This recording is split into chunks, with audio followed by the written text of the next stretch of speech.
सोलापूर जिल्हा परिषदेमध्ये ग्रामपंचायत अधिकारी या संवर्गाच्या सेवा ज्येष्ठता यादीतील मागासवर्गीय पात्र कर्मचाऱ्यांवर अन्याय होत असल्याची तक्रार अनुसूचित जाती जमाती आयोगाच्या अध्यक्षांकडे करण्यात आली आहे।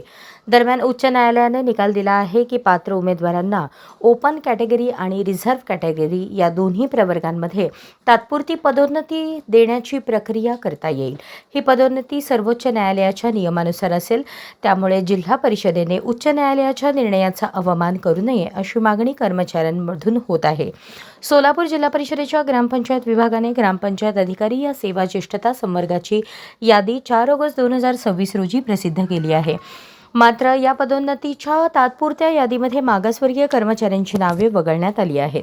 सेवा ज्येष्ठता यादीच्या कर्मचाऱ्यांमध्ये विजयकुमार वाघमोडे, राजेंद्र गोरे, अरुण मोरे, संतराम सकपाळ, सुशील गायकवाड, अशोक कोळी, राजकुमार साबळे, दादासाहेब वाघमारे, अशोक लोंढे, राजू मोतीकर, ज्ञानेश्वर कांबळे, सदाशिव माघाडे, रमेश कोळी यांची नावे आहेत। 24 सप्टेंबर 2024च्या शासन निर्णयाप्रमाणे व सामान्य प्रशासन विभागाच्या 7 मे 2021च्या शासन निर्णयाप्रमाणे व 25 मे 2004 आणि 29 जुलै 2025च्या शासन निर्णयानुसार हे सर्व कर्मचारी पात्र आहेत। मात्र जिल्हा परिषदेने सेवा ज्येष्ठता यादीनुसार पदोन्नती न करता शासन निर्णयाचा वेगळा अर्थ काढून मागासवर्गीय कर्मचाऱ्यांना पदोन्नतीपासून डावलले आहे।